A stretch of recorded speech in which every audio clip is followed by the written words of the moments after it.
गजापूर व विशालगड दंगली हाताळण्यास निष्क्रिय ठरलेल्या मुख्यमंत्र्यांनी राजीनामा द्यावा, भीम आर्मीचे जयलाभ शेख यांनी केली मागणी। कोल्हापूर जिल्ह्यातील गजापूर व विशाळगड इथं दंगली घडवून आणणाऱ्या मास्टर माइंडचा शोध घेऊन आरोपींना तात्काळ अटक करा व जे शासकीय अधिकारी व कर्मचारी आपल्या कर्तव्यात कसूर केली असे सर्व अधिकाऱ्यांची बडतर्फ करून चौकशी करावी। संविधान व कायद्यापेक्षा देशामध्ये कुणीही मोठा नाही। आरोपी कोणत्याही पक्षाचा असो, कितीही मोठा पदाधिकारी असो, गुन्हेगार हा गुन्हेगार असतो। कुठलीही यंत्रणा दंगलीतील गुन्हेगारांना पाठीशी घालण्याचा पाप करू नये।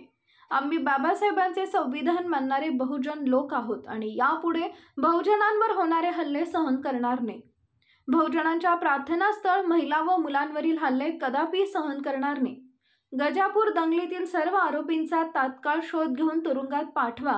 तसे हाताळण्यास राज्य सरकार निष्क्रिय ठरल्याने मुख्यमंत्री व उपमुख्यमंत्र्यांनी राजीनामा द्यावा व पीडितांची माफी मागावी अशी मागणी भीम आर्मी संविधान रक्षक बलाचे संस्थापक अध्यक्ष जयलाबुद्दीन शेख यांनी सरकारवर टीका करत कोल्हापूर येथील कलेक्टर ऑफिस समोर धरणे आंदोलनात सहभाग होत मागणी केली। यावेळी सांगली जिल्हा अध्यक्ष जमीर अहमद शेख, अल्पसंख्याक तालुका प्रमुख मोहम्मद हनीफ मुजावर, रिक्षा आघाडी शहर अध्यक्ष साजिद पठाण, युवक जिल्हा संघटक साद गवंडी सहित भीम आर्मीच्या कार्यकर्त्यांसहित वेगवेगळ्या संघटना व राजकीय पक्षाचे पदाधिकारी शेकडोंच्या संख्येने उपस्थित होते।